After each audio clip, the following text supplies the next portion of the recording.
All right, I think we are live. Hang on just a sec. Hopefully my audio is working here. I'm still trying to get used to this, you guys. Aha,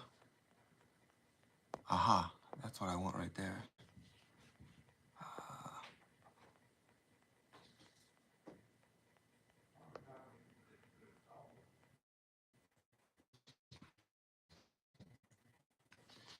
Maybe that worked. I don't know. I'll see when somebody comments. It should show you viewers.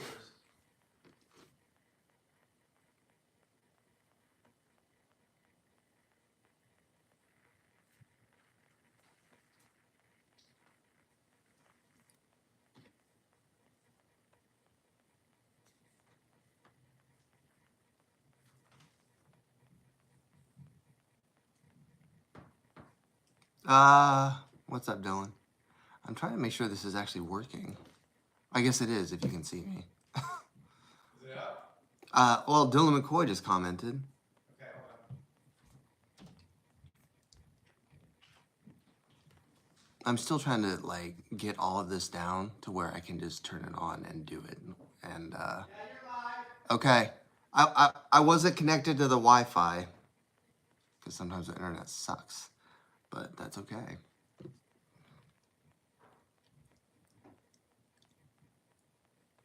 No problem. US chippy. What is a chippy anyway? I've heard that as kind of a British term. Oh, it's just a little British chippy. But anyway, welcome. Thank you guys. Thank you guys for coming. I'm Dylan. This is Bane's Botanicals. Wipe the screen off where the cam is. Okay.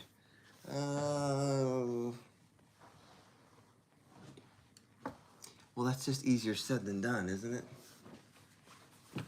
Hang on 2 seconds. I need something to wipe with.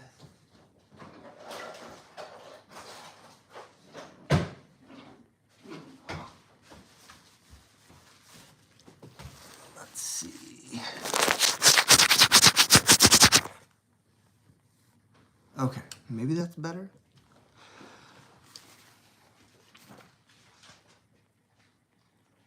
Seems like you guys can hear me. That's good too. Better? Okay. Hopefully everybody's doing well. It's Sunday night. I worked today. It was a very long day at work, but yeah. What plants I have in front of me? I have a few. I just have a few things that I wanted to talk about, you know, in the midst of like answering your guys' questions. I did just wake up from like maybe a 2-hour nap, just because I had to work at 7, and 7 in the morning is really, really early for me. So I am not used to that at all.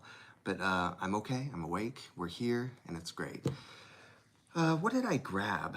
So we had a few of these little sets go on clearance. They're like these little grow sets. They come in like a little tin, and basically you just hydrate the soil, plant the seeds, and it grows something. So one of the first ones I've done, just as kind of an experiment, I've done these sunflowers. Now, of course, this isn't going to be a like permanent houseplant kind of thing. In fact, when they get a little bit bigger, I might stick them outside just to see if they'll bloom before autumn. But if not, I don't know. It's just kind of a fun little experiment. And they were actually just sunflower seeds, which is kind of interesting to me.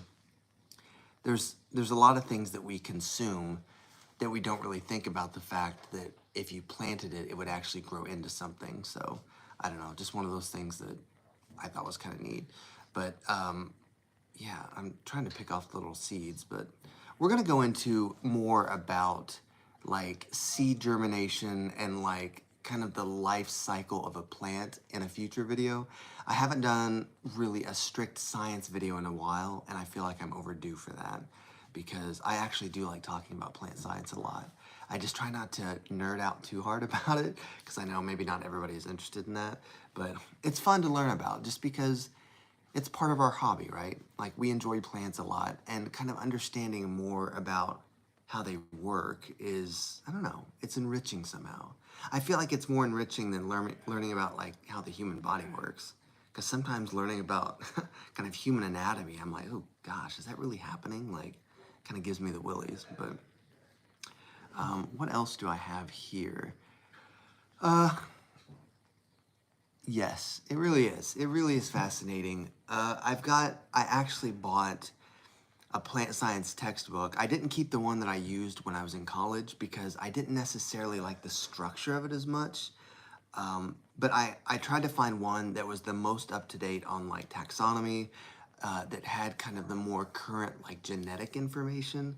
So it's more of a general biology book, but it has really good chapters on plant science. So, and it's got, you know, the extra animal and fungi chapters in it that are just, I don't know, for fun.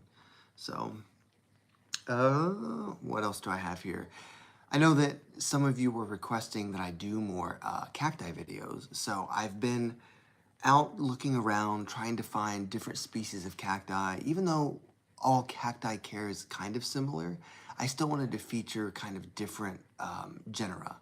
So the problem with cacti taxonomy or cactus taxonomy is that a lot of times they will use the term cactus or they will use the term based on kind of the general shape of it. So that's going to be Cereus, Mammillaria, or Opuntia. That's the other one. They'll use one of those four terms and then they'll attach like a prefix to it. So like Pachycereus, Gymnocactus, what's another one? Cylindropuntia. Like they'll just attach that prefix for the genus. So it can get really confusing trying to kind of separate different genera of cacti. And for example, I can't reach it. I did my video on Cylindropuntia, and to me, that covers all of the different genera of, you know, that have the word Opuntia in them. Even though they can be very different from each other, they're similar enough that I'm not going to do a video on every single one of them. So I've been trying to find different ones, and I'll give you an example. This one is Stetsonia. And you see that I did get this very recently. I haven't even taken it out of the plastic yet. But, hey, what's up, Hunter? Thank you for being here. I haven't even taken this out of the plastic yet. But this is, to me, more different from your typical Cereus cactus, which when you hear the term Cereus cactus, Cereus, you're talking about a cactus that usually has a column shape to it, like this one. So this one is going to be very different. I like this one a lot just because I like how the spines at the top kind of like poof out a lot at the top. I don't know. I think that's kind of interesting. They're also dark.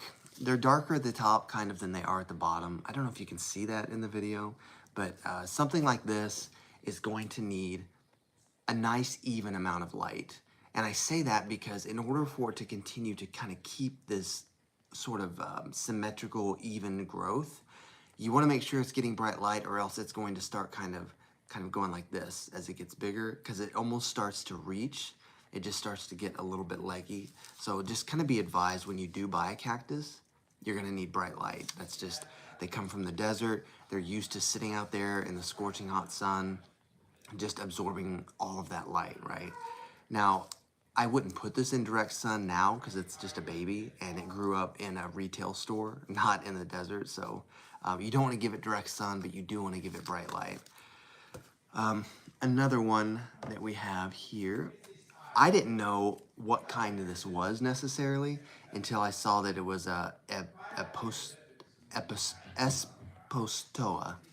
Espostoa. Never even heard of it. I mean, I've seen different cacti that have the yellow spines, and this particular one is very narrow, you know, but ones like this will usually get a flower on them if it's like, sometimes it'll be around the side. Hi, Planty Mandy. Yay, I'm glad you're here this time. Well, you were here last time too, but I'm glad you're here again. Thank you for coming. But normally these will either get flowers on top or they'll get flowers kind of along the side. Although I think along the side is really more mammillaria. That's when you really see that. Beast Boy Robin, yes. Yes. Hi, Amy. It's kind of funny that Amy is my friend from high school. She's the only person from high school I keep in touch with. So it's a little weird that I'm kind of sort of interacting with her like this, because we talk every day like on Snapchat, but rarely do we actually like communicate either face to face or with voice. So I don't know, it's kind of fun. Hi, Miss Betty. I'm glad you're here this time. I feel like last time you came right at the end, but I was still glad that I got to say hi to you and everything. So it's good to see you. Hopefully all of your hydroponics are treating you well. And of course, here's another plant you can't really do hydroponically. This is an Oreo Cereus. So there again, we're seeing that prefix and then just the Cereus, which is the shape of the cactus. A lot of people call these like old man cactus. And there's a few different cacti that actually get hairy like this. It's not just Oreo Cereus. But this particular one I liked because it was so hairy. I mean, these almost look like spider webs. And I had a friend at work, well, a coworker at work, and they were like, this plant has spiders on it. And I'm like, no, it doesn't. Like, so I went over and looked at it, and it was one of these. And I'm like, no, no, no, no, no. That's supposed to be there. It is really bizarre just kind of looking at it. And I'm like, why? I mean, there's a reason for this. If I had to just guess off the top of my head, I feel like this would prevent the plant from maybe overheating. You know, kind of the white hairiness would kind of reflect the sunlight, but don't quote me on that. I should have actually looked that up. But this one's cool too because these spines, I don't know if you can see, well, no, that doesn't help. I don't know if you can see, but these are kind of an orange, especially in the light. They really kind of stand out from the green and the white. So I don't know. Just one of those plants I just kind of thought was neat, and I thought it'd be cool. So just look forward to videos on those forthcoming. I don't know if I'm going to do them right away necessarily, but maybe after I finish the alphabet, which I'm really close to doing. I've got maybe 2 more S videos, like 1 more T video, and then a couple of Z's, but we're getting really close. I'm excited to kind of put that to bed. What else have I got here? I just grabbed a few that I thought were interesting that I didn't talk about last time. This is my Alternanthera, which I think we did talk about last time, but I looked in the pot and there is a mushroom. And it's not unusual, especially if you have a plant that you keep fairly moist. Sorry, Christian, if you're watching. He hates that word. An Alternanthera is a plant that dries out really easily because most other species of Alternanthera are actually aquatic or semi-aquatic. So this likes to be kept pretty wet. And even as wet as I'm keeping this, I still will have brown leaves occasionally that come off of this. It's just kind of one of those inevitable things unless you're just really staying on top of it. But I mean, you can see that my soil is still pretty wet. It's black, right? And I haven't watered for, I think the last time I watered this was the previous Monday. So it's been maybe 6 or 7 days. Hello, Lennox from Hamilton, Canada. I don't know where Hamilton, Canada is. Which province is that? I've been trying to brush up a little bit on my Canadian geography just so that I can know which provinces are where. I think there's 12 or 13 total, if I'm not mistaken. But yeah, it's not unusual to get mushrooms like this. And the reason that you get mushrooms is between the constant moisture, the bright light, and the fact that there are so many nutrients in the soil from fertilizers and things. Mushrooms are common. Just don't eat them. I don't know what kind of mushroom this is. Ontario, between Toronto and Niagara Falls. Ontario. Okay, cool. I would love to visit. I don't know if I'd want to visit Ontario or if I'd want to visit Quebec, because I studied French in college, so it'd be kind of fun to interact with people. But now I'm like really pushing hard to learn Spanish right now, so I'm starting to forget some of my French. But désolé, c'est la vie. Do you spreadsheet your plans, or how do you keep track of everything? It's funny you ask that. Oh, one other thing about the mushroom. These won't last long. They'll probably be in here for maybe a couple of days, and usually they'll just shrivel up because a mushroom is just the fruiting body of the fungus. Most of the fungus, the living part, is underneath. Like, we won't really get into fungus like structures and stuff, but yeah, this is the reproductive part that will spread the spores. So just kind of keep that in mind. If you ever see them on the ground outside or anything, they're spreading. But as far as a spreadsheet goes, I have a list on Microsoft Word is what I tend to use. I never really got into Excel. I don't know why, but I just have a table and I have a list of kind of, number one, all of the different plant genera that I'm covering in these videos. And then I kind of have one that has like a checklist of the ones I have and the different species. But I haven't updated it in a while. I kind of just try to know. Like if I go to a greenhouse and I look around at all of the different plants, for the most part, I could probably pick out all of the things that I have. Now, it's not going to be comprehensive because not every greenhouse is going to have every single plant that I have. I mean, I think I'm sitting at, ooh, I see another plant that I want to talk about. I use the Planta app, very helpful. Somebody suggested that last time, and maybe it was you, Mandy. I don't remember, but that is something that I need. Do I have a pen? Planta app. I'm just gonna try to remember that Planta app. But yeah, normally I can pick out what I have, and I've never had the instance where I buy something that I already have. Like I'm really good about that at least, because I don't have that many plants. I mean, I know people that have 200 or 300 plants in their house, and I only have about probably in the realm of 80 right now. I've been trying to get down to 70, but then I find other plants that I want to do videos on, and then I bring them home. So yeah, I'm gonna grab this one. If I don't lose my chair. Now, I've already forgotten, oh, let me fix that. I've already forgotten what genus this is, but it's called Bundle of Sticks, and I got this maybe a week ago at Jungle House in Lawrence, Kansas. Shout out to Jungle House. You guys are amazing. Thank you for being there. I can usually go there and find something unique, which I like. I am going to do a video on that store eventually. I've already talked to my friend Tori, and she said that it's a good idea. I kind of like to show you guys my world a little bit, because I know not everybody here is from the US, especially like the central US. So in other videos, I kind of want to take you guys around, maybe, you know. Miss Betty says it looks like a Ripsalis. It does, actually. And for a second, I thought it was a Ripsalis, but it is something else. Something with a name that not only do I not remember it, but it was something I'd never heard of before. But I'm going to do a video on it, so I will figure out the name then. I even had it, I had it written down someplace. But so far, it's just been like this. It just kind of looks dead. But the thing is, I kind of like that. Is that weird? Like, I think it's kind of neat that it just looks like kind of dead. But you can see that it is green. And something like this is probably something that would be an epiphyte kind of, oh, cyanogen. Thank you, Amy, for the Google. She probably just Googled that.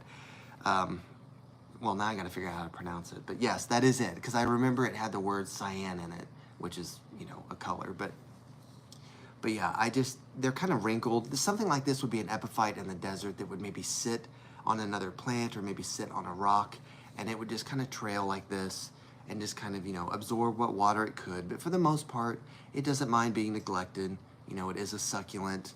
But yeah, I just thought it was kind of neat. I don't know what the flower would look like. This is a flowering plant, I would imagine, but I also don't want to know. Like when I get new plants like this, I don't want to know absolutely everything about it, because I want to be surprised. Like, what if it has a really cool flower? Like, that would be such a neat surprise to have. But maybe it won't flower indoors. Maybe it's one of those, like Epiprimnum and Philodendron. But let me move this here. My last thing about succulents that I wanted to bring up was, and also, you guys drop in your questions anytime. Like, I will stop talking to answer questions. So, my new collecting thing, I think I talked about this last time, but this is an astrophytum. This is a cactus. It is in the family Cactaceae, so it is a true cactus. I've got a video forthcoming on this that I've already recorded, and it had a flower that was going to happen, and then the flower didn't happen. And I think the reason it didn't happen is because I repotted it and I watered it. So one thing you guys might not know about cacti is that sometimes they flower out of desperation because they feel like maybe they are dying, or I mean, that's putting it kind of morbidly, but that's kind of how it is. So when they're really dry, when they're really root bound or pot bound, they will push out flowers to try to spread themselves so that they can continue the lineage. And I think when I made this thing too comfortable, it's like, you know what? Maybe I don't need to flower. Flowering, that's just so much energy. I'm just gonna chill. So that's what it's doing. It's chilling. It decided not to flower, but oh, did it actually come off? Yep. It looked like, it looks like it was gonna be a little yellow flower too. Now it just looks like a little caterpillar, but that's okay. If I keep it really happy, it will flower again. They do flower when they're especially happy, when they've been fertilized properly, when they've received a ton of like bright light and everything. But yeah. Anyway, the only reason I bring up Astrophytum is a neat genus because there's only 6 species in it. And most genera have, many, many species. Chippy says, what plant matches your personality most?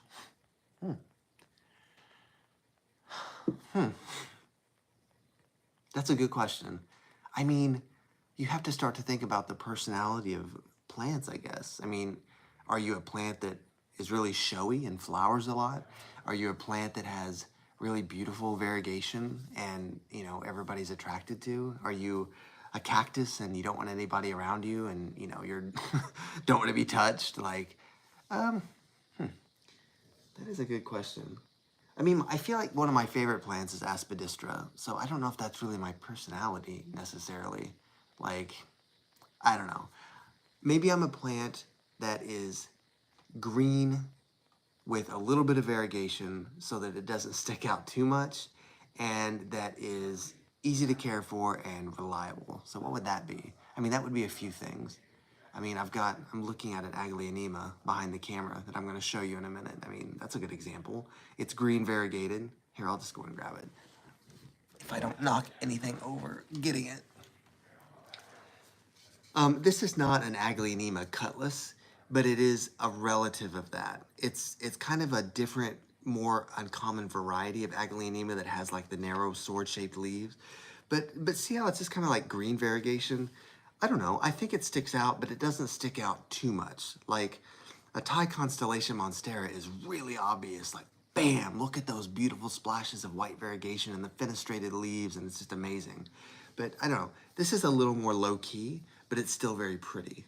I mean, I don't know. I love those long leaves. I mean, Aglaonemas that have the big leaves are nice too, but something about these narrow leaves is really nice. And this thing, I don't know if it still has flowers on it. Here's one that hasn't opened up. And here is one that is almost expired right there.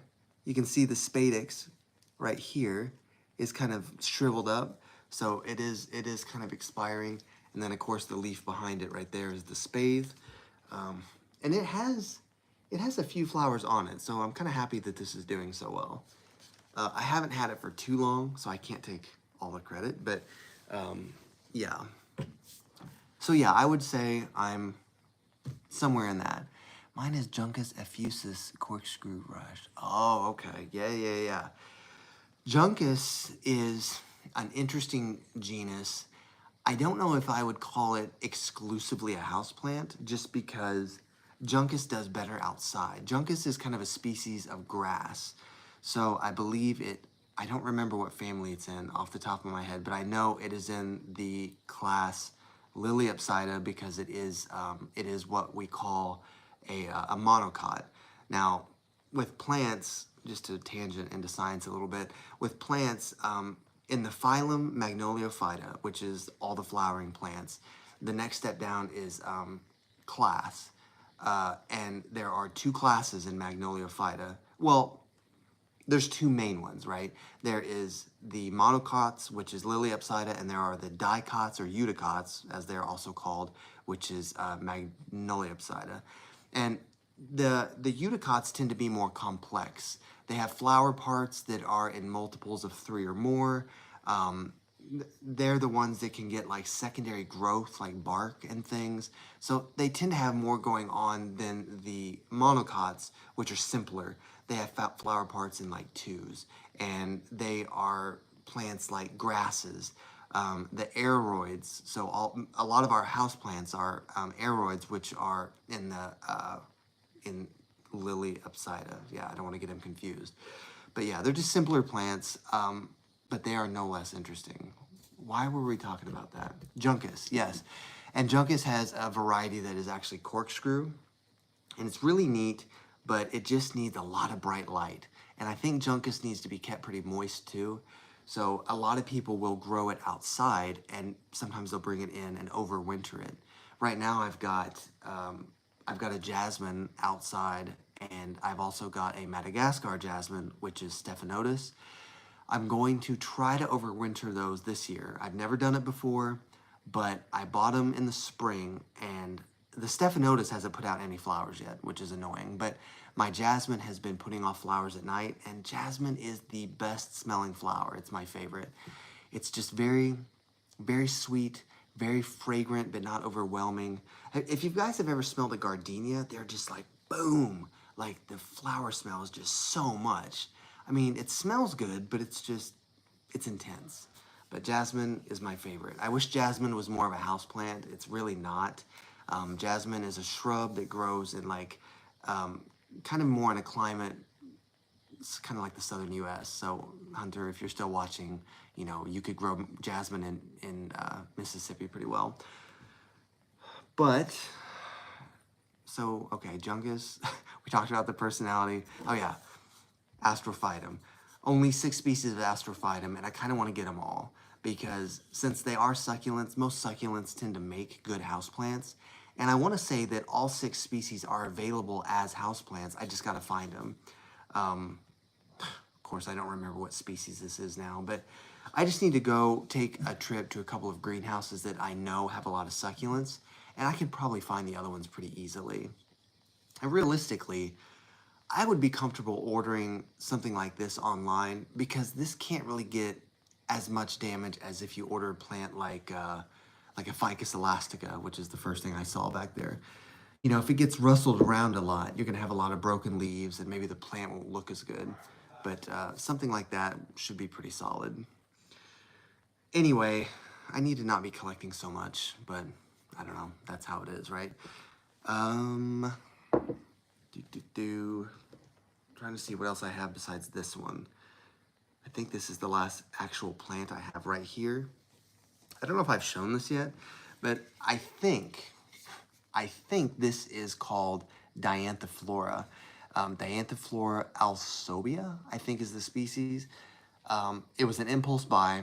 I saw it in either Lowe's or Walmart. And I've seen it before, but this particular one is just putting off a lot of flowers. And they're tiny little white flowers.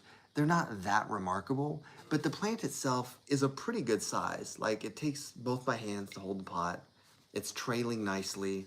I mean, it's pretty well rounded. Now, it's not, I'm gonna shake this to see how many leaves drop off. I mean, I lost maybe 2. So the thing I hate about some plants like this is that when they have really small leaves like this, they tend to shed a lot, and that's so annoying to me. But this one's doing pretty well. The leaves are slightly velvety. I believe that Dianthiflora is probably in the family Gesneriaceae. And Gesneriaceae has plants like the lipstick plant, Aeschynanthus. It has the goldfish plant, Nematanthus. There was another one recently I did a video on that was in Gesneriaceae, and I don't remember what it was now, but Gesneriaceae tends to have plants that flower easily indoors, so that's why a lot of people like them. But the catch with Gesneriaceae is you have to be careful with watering because they don't like to really dry out. It's just one of those plants that when they dry out, they stress out and they start dropping leaves like crazy. I had a beautiful, beautiful pink passion Aeschynanthus. Hang on, let's pause and see what Mandy said. I just found out today that my favorite succulent greenhouse is shutting down at the end of the month. I may have to go drop some gas. You really should, especially if they're going to have sales and they're going to put some of that on clearance. If that happened to one of the greenhouses here, I would probably just cash out some PTO and just go spend money. Like if they were like 50% off all of our plants, I'd be like, forget it. Like we're gonna spend some money today. But yeah, definitely go pick something up. Even if you only get one thing, it's a memento, right? Like that's the last plant you'll ever get from there, and you'll remember that. But yeah, Gesneriaceae are really cool. Is it really 50% off? I'm jealous. There's a cool like succulent specific shop in Kansas City, and I've only been there once, but it's kind of set in like an old it looks like it could have been like an old mechanic shop. There's like a big bay door that you can like go up a ramp into. I can't remember what it's called. I'm sorry if anybody knows what it is. I would give them a shout out if I could remember. I want to say it's like something succulents. I don't remember, but I need to go there again because they have a ton of cacti that I've never seen before, and they have them really big. They've got this big like area, this big square area where they've actually planted them in what's basically a sandbox, and they've gotten very large. I don't know if those are actually for sale though, but it's still a cool place. I got my Pachycereus there, and I'm gonna grab that because maybe you guys know what's wrong with it. Were we done with Gesneriaceae? I think we were. But what happened to that lipstick plant was it just, when I moved, it never really recovered from it. Like it kept shedding, and it was winter time, and eventually it lost so many leaves that I'm like, well, I don't really know if I want this anymore, just because it's becoming a menace. And it never flowered for me again. Like it flowered for me once, and then it never did it again. So I thought about trying to replace it, and then I'm like, it was in my video that I did. I think that's good enough. I've honored the memory of that plant by putting it on my channel, I guess. Let's see. I don't remember if I did a video on this specific plant, but this is a Pachycereus. It's also called a totem pole cactus. And when I got the totem pole cactus, it was right about here, where it still looks nice. And ever since, it's been putting off new growth, and I've had this for maybe 2 years now, because cacti grow slowly. It's been getting like this brown stuff on it, and I've tried to scrub it off. It's not a fungus or anything, because I think it would have killed it by now. But it's just, I don't know what it is. And I feel like it's stunting the growth of it too, and just making it kind of weird. So this year's growth is like right here, and you can see that it's just like, it looks dead.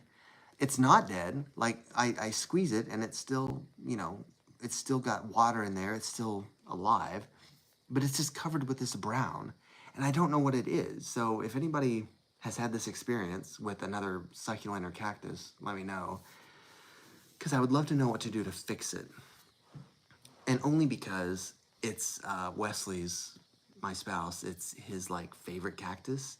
So I've been trying to take care of it, but it just wants to not cooperate. I've considered just lopping off the top of it and starting over, and just seeing if it would maybe produce better the second time. But I don't know. It's a little bizarre. Yeah, I just don't know.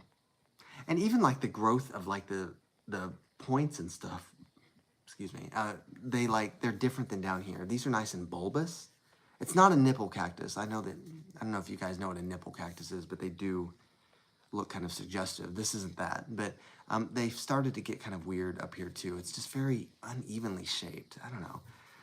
If it were me, I would probably just get rid of the thing, but he likes it a lot, so that's why I'm keeping it. I did get a nice pot for it though, which is kind of nice. I'm trying to branch more into decorative pots. Okay, Chippy asks, what is your biggest plant fail and your biggest plant success? Well, I can tell you this.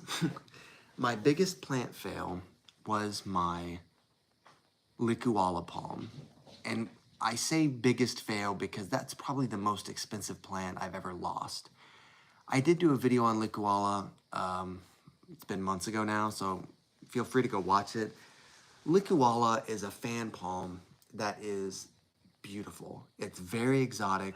It's just got, it looks like kind of the decorative Asian fans that you see, and it's just green, probably about this wide, and it's just a solid fan.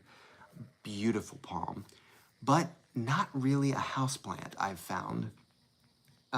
Your more exotic species of palms really aren't meant to be inside. I mean, there's a reason that you always see, Chamaedoria and Dipsis and, the Kentia palm and what's another big one that's popular?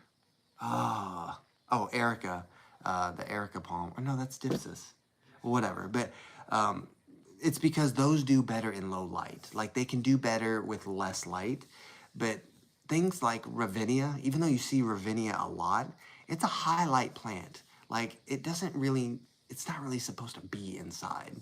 They just start to get very leggy. Their leaves and fronds, they're not really fronds. Their leaves start to yellow, and it's just not good.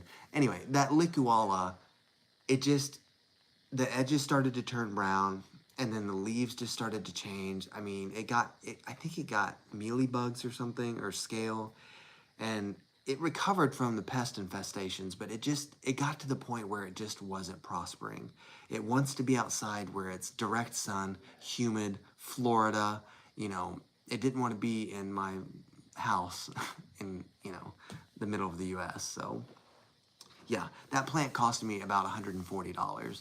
So that was not a cheap loss. And I know that some of my friends who are watching this are like, oh my God, you spent that much money on a plant? What's the matter with you? I didn't have kids. So, yeah. My biggest success, now I'm looking around. What is my biggest success? Pardon me, guys, while I look at my plants here. Honestly, this is one of my bigger successes. Everybody that watches, not everybody, but a lot of people that watch my channel love this plant. This is a Syndapsis trebui dark form, and the dark form is really hard to find. This is the only one I've ever seen in person, and it was actually Wesley that spotted it in a greenhouse, and it was mislabeled, so it was actually really cheap. This plant was like $60, which I know sounds expensive, but for what it is and the size that it is pretty good. He's like, what is that? And I looked at it, and I'm like, what is that? I didn't even know it existed. And somebody at the greenhouse was like, oh, that's a dark form. It's the last one. They're really hard to find. You should totally buy it. So I'm like, sold. I don't even care. Just put it in the cart. But yeah, some people say that they struggle with these, and this one has been really good. I've only ever lost maybe 3 or 4 leaves off of it. So I don't know what I'm doing, like, to make it so successful. Mostly I just leave it alone. I just don't mess with it. I water it once a week. Sometimes if the soil still feels a little bit moist, I'll just hold off on watering for another week.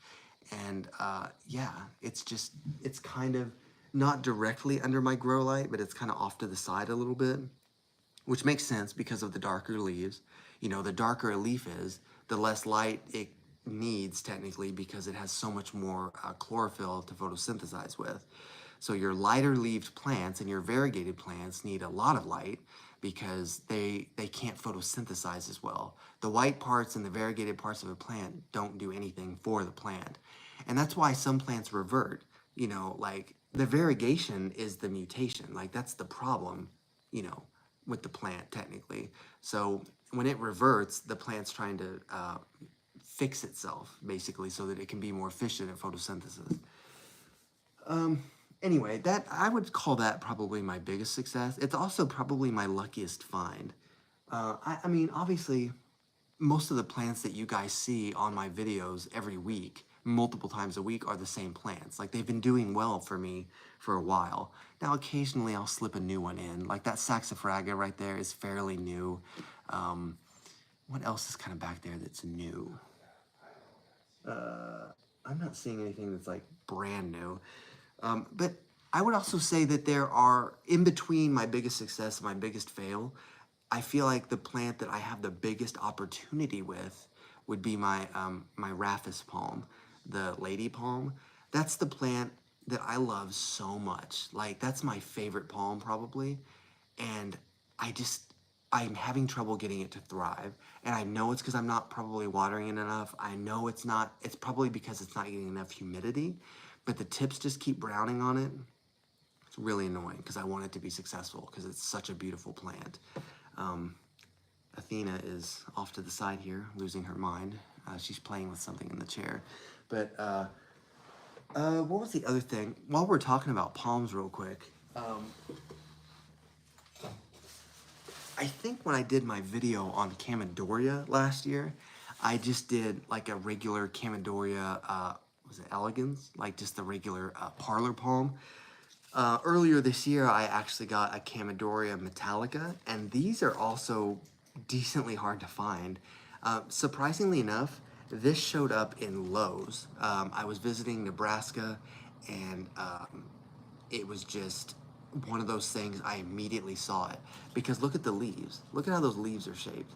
Like there's just not that many plants that have that leaf shape. And I knew what it was because somebody had recommended it to me, I think, when I did the Camedoria video. And I'm like, I'll have to keep an eye out for that. And sure enough, there it was. And it's doing really well. It hasn't had any pests. Now I'm gonna look because sure enough, you know, I'll spot one. Nope, that's not a pest. Okay. But yeah, it's doing really well. I love the leaf shape. It keeps putting out new growth. I haven't really had any problems with it, so I'm pretty happy about this one as well.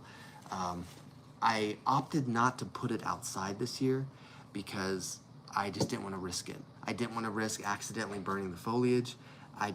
There's just some plants that even though they might do better outside, I'm really protective. So the plants I did put outside though are doing pretty well.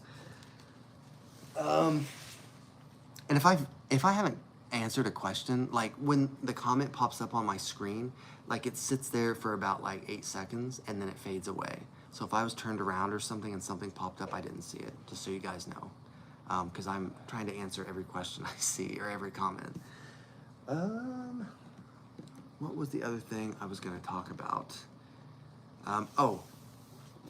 I did get some decent deals on some fertilizers recently because at my work, we're getting ready to transition into Christmas. I know it's August, or is today September? Yeah, it's September 1st. We're getting ready to transition into Christmas, so we had a lot of like succulent and like plant foods and fertilizers go on clearance. So, hang on. Have you heard of the succulent genus Pereskia? I just picked up a Pereskia. Pereskia? I've heard of Pelaskia, but that's a cactus. Pereskia, I have not heard of. If you comment that to me somewhere where it'll notify me, I'll look that up. Or if you want to comment right now and like tell me a little bit about it so I can read it. Maybe some people want to look that up and go check it out themselves, but I've never heard of that. A succulent too that's called lemon vine. For a second, I thought it was going to be something that had to do with citrus, but let me see. Let me stage some of this stuff while Mandy is typing. One thing I did pick up, this is actually just the fertilizer I use. This is not a plug. A vining leafy succulent. Okay. Well, she says it's a vining leafy succulent. So when I hear that, I feel like that could go either way. Either it's going to be really neat and really hardy. What's up, Ricky? I'm glad you made it. I don't. Were you here last time, Ricky? I didn't think you could make it last time. Well, either way, it's good to see you. Ricky is the closest thing I have to a neighbor, actually, here. He doesn't live too far from me, but what were we talking about? Oh, when I hear leafy succulent, I immediately think of Ceropegia. And Ceropegia, I can't stand Ceropegia. Like, they're beautiful, neat plants to look at, but every time I see it, I think, wow, I've had horrible experiences with that, of just shedding and everything. What's up, Ray? Oh, good, Ray's here too. So far we've covered,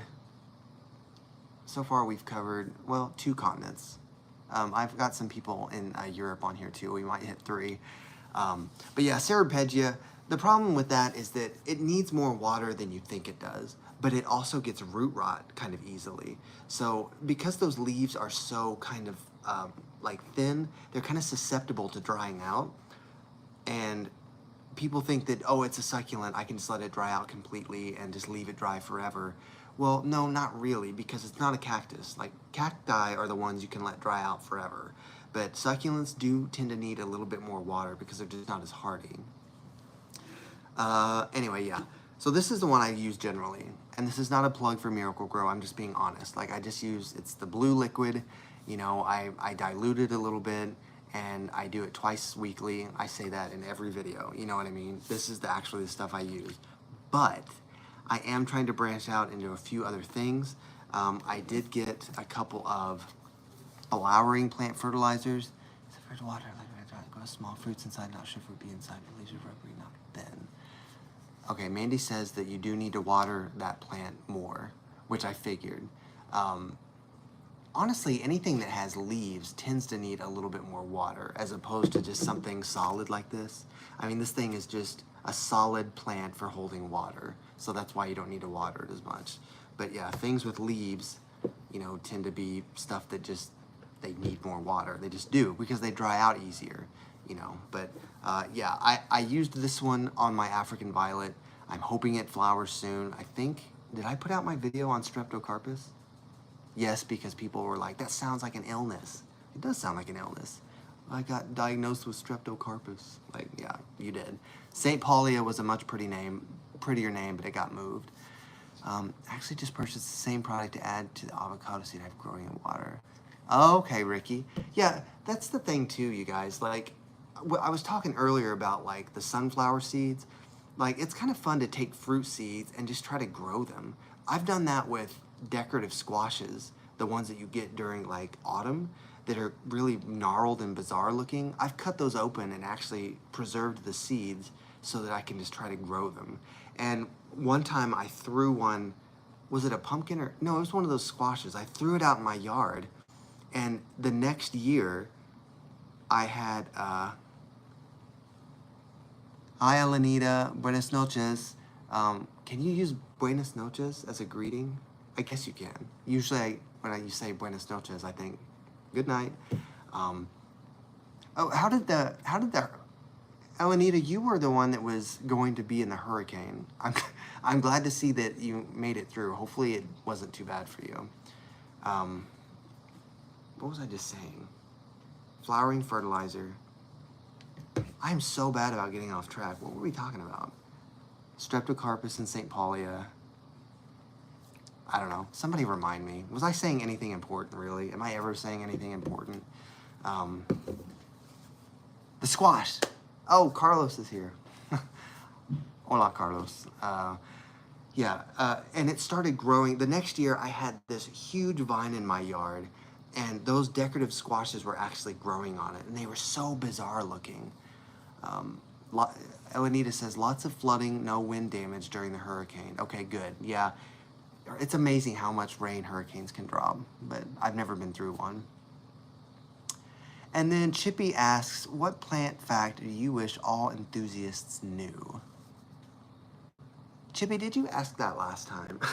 I feel like somebody asked me that last time, and I don't remember who it was. But the most interesting plant fact, I feel like there's a few. Let me do 5. Let's do 5 quick, interesting plant facts. I mean, one would be like the process of photosynthesis, which I won't go into now. I'm gonna do a video on it, but I feel like every plant enthusiast should understand a basic concept of what photosynthesis is, just because it's just how we, this is how plants do their thing. Root feeding my alocasia. Okay, put a pin in that, Ray. Remind me about alocasia. Another one would be that plants are totipotent. So what that means is that you can take any part of a plant and make a new plant. Now, you can't always do that in your home. Sometimes you have to have specific hormones and it has to be done in a lab. But yeah, you can take the root of a certain plant and start a new plant if you have the right condition for it. Mostly when we're at home, we depend on propagation and things like that. But in a lab, you can make a new plant. Plants are gravitropic, and what that means is that if this plant tips over, it's going to adjust itself to grow upward, because that's just what they do. They just know how to do that. Another one is that plants are, I just spit, it's fine. Another one is that plants are phototropic, which you guys might already know. Plants grow towards the light. If I have a rack of plants and I've got grow lights on them and I put it next to the window, the plants are still going to tend to grow towards the sun, like, because the sun is a brighter source of light and that's where they're going to go. So that's why we try to rotate our plants. I think the old adage is like a quarter turn. I don't know if it's every time you water or every month. I don't remember the time, but you're supposed to kind of rotate your plants. Now there's exceptions to that rule, but in general, so that they have even growth, you turn them. And then the last one is that plants are, was there a last one? I thought there was. Totipotent, gravitropic, phototropic. Well, I guess they're autotrophs, right? They make their own food through photosynthesis, but that's kind of the same thing. Yeah. Anyway, those are just some interesting facts about plants that are easy, that, I don't know, they're easy to understand. Photosynthesis is so complicated when you start talking about like the formulas and stuff that it goes through, but you can get a very basic understanding of it, of, they use the light and the water and the CO2 to create food, which is called adenosine triphosphate, and the byproduct of that is oxygen, which is why they clean the air. Like, it's this whole thing, but yeah. Ray said something about alocasias. Yeah. Ray, one thing that I have always been kind of curious about studying more is the idea of bottom feeding, like bottom watering your plants. I don't do that just because it can get kind of complicated to be able to do that. But there are certain plants like Streptocarpus, for instance, which might be better candidates for bottom watering because you don't want to get their leaves wet ever. Like, so it's better if they can just absorb the water from underneath. And there's just a theory that some people say that's better for any plant because that's more close to what they would do in nature. But for me, it's hard to gauge how much water is actually getting absorbed, as opposed to when I'm pouring it on top, I know how much water is going in there. Does that make sense? But I'm sure that there are some people that have bottom watering down to a science. You mentioned specifically alocasias. Alocasias are not my forte. If you guys go back and watch my video on alocasia, that's the longest I've ever had one. And even that one didn't survive the move. It probably could have if I would have tried harder, but I don't know. Alocasias, they're beautiful plants, but the majority of alocasia species are just so tricky to care for that I just burn out on them. But that one I had, I forget what the species was. It was pretty reliable. Oh no, my lights are going off because it's almost 8. I'm gonna wait for that one to go off and then I'll flick them back on. But anyway, what else were we just talking about? The squashes. We were talking about the stuff I found, some of the deals that I got, and we were talking about fertilizers. Oh, there. Let me turn this back on. Oh, there we go. They need more light anyway. It's getting close to autumn, and pretty soon I'm going to have to start scaling back the light. I did get this as well. This brand is Arbor. I use Arbor, the insecticide, and I use the Arbor fungicide as well. And I've had pretty good luck with it. But yeah, I just wanted to try the plant food just to see. Chippy says, what is the most bizarre plant you own? And Ricky says, I bottom water my amaryllis bulbs. Now see, I haven't really done much with bulbs either. That's something that there's just, as plant enthusiasts, there are so many branches of the hobby. And most of us, well, I don't want to say most of us, but a lot of us just stay kind of in the main part, which is just regular plant care, right? But you can go off on these tangents of, oh, aquatic plants, carnivorous plants, edible plants, The bulbs, temporary plants. You know, a lot of people like, even though they don't live long, a lot of people like those kind of temporary house plants. That's another video I need to do because there are a lot of house plants that you can have. You won't have them for very long, but they're really neat. They're usually inexpensive. Cyclamen was the first one I thought of because it's coming up on Christmas, or poinsettia. You know, you can keep poinsettias alive for a little bit, but generally they're just gonna die. Like we don't have the right capacity to keep those kind of things alive long term in our houses. Or like the mini roses you get. I mean, if you keep those inside, they're gonna die. Like they need to be outside where there's a ton of direct sun. Which kind of blows my mind. Like, think about this. We go outside, spend too much time in the sun, get sunburned, get skin cancer, things like that. Plants just sit out there and they're just like, let me have it. Give me as much sun as you want to give me. Like, I'm just so jealous. But, Chippy, the most bizarre plant, I think you said bizarre. The most bizarre plant I own. Oh boy. Honestly, the most bizarre plant I own is probably going to be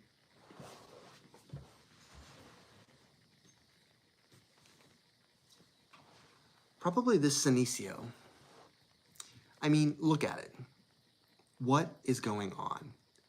It's doing great. Like, it's not supposed to be growing straight up. But I mean, well, humans got a bum deal from evolution. We did. What if there's a way, think about the future. What if there's a way that they made some sort of sunscreen that also had like chloroplasts in it, and somehow they you could go outside and like start photosynthesizing and just be like, I don't need to eat that sandwich today because I've just spent so much time in the sun. I don't know, that's impossible, but that'd be kind of cool. Yeah, this Senecio, I don't even remember the species. Guys, I'm really bad with species, just so you know, but it's just so cool. Look at that. What is this doing? What is this piece? Like, this one's doing like some sort of corkscrew. These are just like, you know what? We're out of here. We're getting out of here. This is just, what a cool plant. Because I didn't know it was going to do this. When I got it, I think I did a video on this already. They were about that tall and they just stood straight up. And I thought, well, that'll be a cool plant. It'll just grow straight up, kind of a little unique accent piece. And then they started doing this. And I'm okay with it. And if you look at them up close, look at the pattern. Look at the white in there, and just kind of like it almost looks like snake skin, or it actually. When I look at it, someday we're gonna look at an up close view of a leaf. It looks like the cells, the pieces of the leaf that kind of fit together like a puzzle when they're under a microscope. That's kind of what they look like. But yeah, this is probably my most unique plant. I think another one that comes close, if I can not destroy this thing. A couple of other ones. Dang, now I want one. Get one. I don't even know where I got it. This is a pretty cool plant too. This is a Cissus quadrangularis. It's something with quad in it because it's four-sided. Ignore this yellow part, just whatever. I mean, this is pretty unique too. This is in the great Stapeliformis pickle plant. Is that what it is? I think you're right, Betty. I think it's the Stapeliformis sounds right. Yeah. There's a couple of other plants that go by pickle plant. That's why I got a little bit confused. But yeah, Stapeliformis. Did I say it right? That sounds right. There you go, Mandy. Now you know what to look up. But this is in the grape ivy family, like grape ivy that grows outside. This is the same genus. And it does actually get little tiny leaves on it that look exactly like the leaves of a grape ivy. So I don't know, that's pretty cool. This is another one I got at Jungle House. And it's grown quite a bit since I got it. Oops. And I don't know, this is another one of those plants that you just don't see that much. And these are hard. Like they're solid. I would venture to say that most of your bizarre looking plants are going to be succulents. Weird things happen when nature has to adapt. And things like succulents and cacti had to adapt to, a bum deal. The environment that they were in changed, over millions of years to hot deserts, and they did what they had to do. And this is what happens. This is what happens when nature has to adapt quickly. and by quickly, millions of years. But another similar one is this crassula. This is a crassula. It's called string of buttons, I think. Somebody drop in the species name because Dylan doesn't know it. But yeah, this is another cool one that, isn't that just so bizarre looking? This, I don't know. Like the little tops almost look like echeveria, like the shape of an echeveria, but they're just stacking on each other. I don't know, that's just, I like touching them too. Like they feel interesting when you kind of touch them. But I don't know. This was one that Wesley saw that he liked, and I'm like, I already have a crassula though, and I try not to repeat genera, like species in a specific genera, because then I end up with too much. But I'm glad that I kept this. So kind of like corals. Ray says they look like corals. I would agree with that. I would agree with that. Coral is really interesting too. But hang on, let me put these back.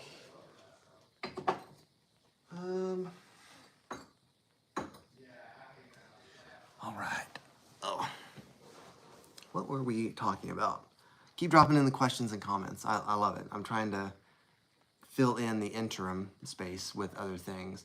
I got these earthworm castings.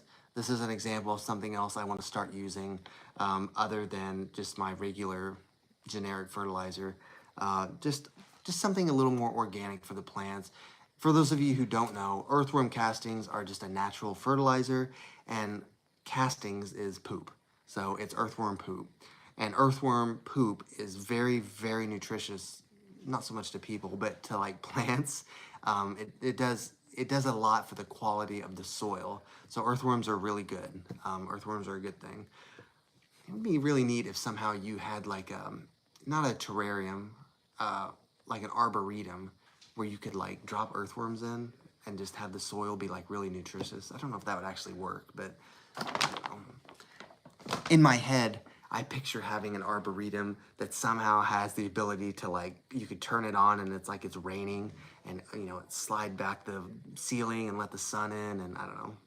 Maybe one day I'll have like $1 bajillion. Chippy asks me if I compost. I do not. My house, my new house, doesn't actually have space for that because I live in kind of a subdivision. We pay too much for worms for fishing in the summer, so you could sell worms and keep their poop. Yeah, Mandy. Maybe I should get into the worm market. I wonder what kind of market there is for that. Well, if my cockroaches have babies again, I could get into the market of that too, but that doesn't really affect plants. I don't know if you could add worms into pots or not, Ricky. I was thinking the same thing. Ray says he's used cow manure, but he's got a big worm pot too. But see, all of that goes back to the original comment that Chippy made. Like my house, I don't have a yard because of the subdivision I live in. They're not duplexes. They're like townhomes, but they're, you know, really nice, beautiful townhomes. And the lawns and things are maintained, but they're not really lawns. Like I'll do a house tour video eventually, but basically I just have, it's probably about the size of a couple of dining room tables. That's all the more grass I have. And it's in front of like this beautiful shared pond and everything, but I just don't have room for like a big compost bin, and I don't know. Mandy is asking Ray if the cow manure smells. Ray, you answer, but my guess is that you probably use it outside. Ray is from South America, and he lives in the part of the world that plants do the best in. Like just that closer to the equator, beautiful, tropical, lush.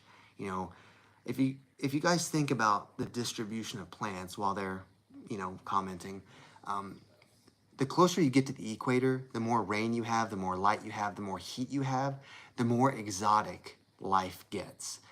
More exotic plants, more exotic animals, because those elements together are conducive to life on Earth. Now, the further north you go, you start getting into Canada and Alaska and the Arctic. Like, the only plants you really see are pines, because pines are so hardy. You know, pines have needles that are the leaves that have just been adapted to withstanding cold and desiccation. So that's kind of why, if you guys think about pine needles, those are actually modified leaves. But life becomes more bland. And I don't mean that in like an offensive way. I mean that biologically, life is just more bland the further north you go. You know, the animals start to become like bears and things that have thick coats that, you know, need to survive that cold. Arctic rabbits and things like that. You don't see as many insects. You know, insects tend to prefer warmer habitats as well. And you can see that difference. You can see that. Mandy, you're from Canada? I didn't even know that. You can see that difference if you live someplace that has seasons. So, you know, I'm in the central US. We have obvious changes in seasons. You know, it's summer right now. You know, the cicadas are going crazy. Dragonflies everywhere. Everything's big and green and lush and warm. And 2 months from now, the trees will be, you know, the trees will be bare. The insects will be long gone, other than maybe crickets. It'll start to cool off and everybody will be freaking out about pumpkins and, you know, wearing hoodies again. And there's definitely an appeal to colder weather. Like, I like that it's not just summer all the time, but I don't know. Winter's too darn long. Like, after Christmas and New Year's, I'm like, I'm ready for spring. But no, I have to sit through January and February and most of March when it's just cold and disgusting outside. Oh well. What was the other thing? We did the earthworm castings. Oh, somebody comment on this. I also picked up this Epsom salt, and this is actually for plants, but I come to find out it's not really for houseplants, and I think it's because they're in pots. I think Epsom salt is good for the roots, but it's really more for your outdoor, like, garden and things. Like, once I read the back of the package, I'm like, well, okay, that was kind of a waste. I do have some flowers, though, that I'll use it on next year. But, yeah, y'all comment on the use of Epsom salt in the garden. I know we really don't talk about outdoor stuff very much on this channel, which is fine. Outdoor plants are not my forte, but I've been trying to, Southern Caribbean. Oh, I know that. Oh, Ray, I'm sorry, I know that. It's so close to South America that I always forget that it's not part of South America. Yeah, Trinidad and Tobago are part of the Caribbean. I get Trinidad and Tobago confused with the 3 countries that are on South America, like French Guiana and Suriname. Isn't Suriname one of them there as well? So yes, I apologize. He's not in South America. He's in North America with me. But yeah, Epsom salt is really just magnesium. Here, let me read this. It's just hydrated magnesium sulfate. So there's sulfur in it too, I guess technically. But Epsom salt is what you can take a bath with. Like, it even says on here you can use this in the bath. And it's supposed to be good for your skin. Yeah, see, Ricky used it in his garden. So yeah. Betty's asking, do you have enough space outside to put a raised garden? I'm thinking putting one on my balcony because I don't have a yard either. Yes, I've thought about a raised garden. I haven't pursued that yet. It's something that I might pursue next summer. It's pretty late in the season now. But now that you mention it, I mean, I've seen some that go on sale around this time of year. That would be kind of a cool thing to do. I do have space out there, though, to do a little garden. Like, it's just, I don't want to do compost necessarily, but I do have room to plant a garden, a small vegetable garden probably. So that might be something I look into if it gets enough sun, which I think it does. But yes, Epsom salt's supposed to be good for your skin. It's supposed to be good for your stress, because when our bodies get stressed, it depletes our magnesium reserves. So if you're really stressed, like, take some magnesium supplement or something, or take like a magnesium bath. It's supposed to help. I struggle with anxiety. I don't know if anybody knows that about me, but I do. And sometimes if I make sure that I keep my magnesium levels good, it helps enough that I'm not, like, you know, petrified. So there were a slew of comments right then. Oh yeah, Ricky said that it can burn the roots. Ray said it can burn the roots because salt in general, I mean, it's not salt. Yes, it can be a laxative, Mandy. Mandy says that magnesium can be a laxative. So you have to be careful. Don't go like, you know, oh, magnesium. But But yeah, salt or things like this can burn the roots of plants, so you have to make sure you moderate. Um, I remember doing an experiment in college because I minored in plant science. I would have majored if they would have offered it, but they didn't. Uh, we had basically four petunias, and in each petunia we put a certain amount of salt water. So like this petunia didn't have any salt water. This one had like a teaspoon. This one had like a tablespoon, and then the last one it was like 50% salt in the water, just to see how that salt affects plants. Because salt is it diuretic? The one that like dehydrates you? Salt in high amounts is dehydrating. So what it does is it changes the composition of the soil, and it actually pulls the moisture out of the plants and causes them to wilt. So, don't go salting your plants, I guess. It's not a good thing. But yeah. What was the other thing I was gonna say? Hang on, we have to take a quick drink because I've been talking a lot, and yeah.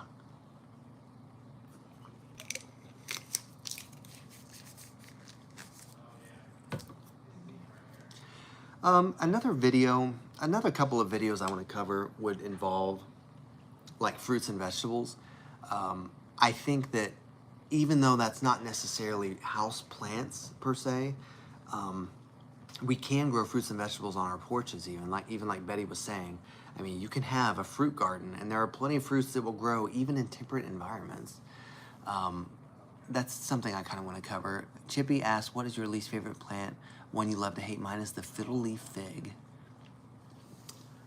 I think fiddle leaf figs are overrated myself. I think that they're beautiful.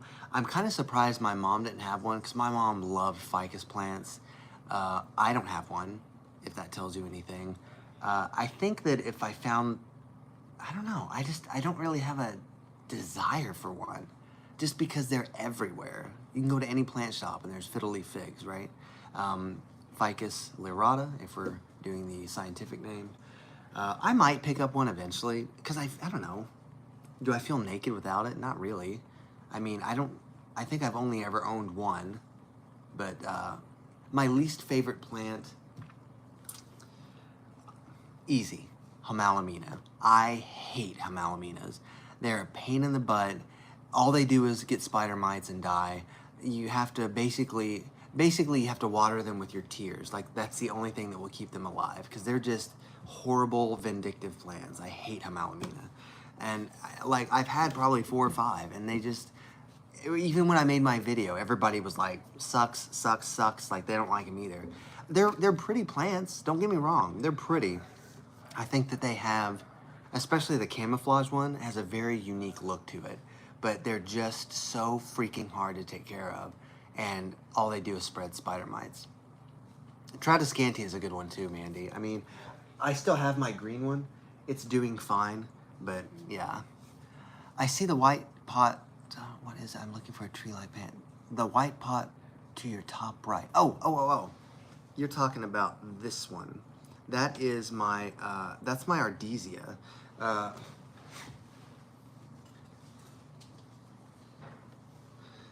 This is an Ardesia, and this is the one I talked about last time. It does still have blooms on it. You guys see those blooms hanging there? Right there? Oh.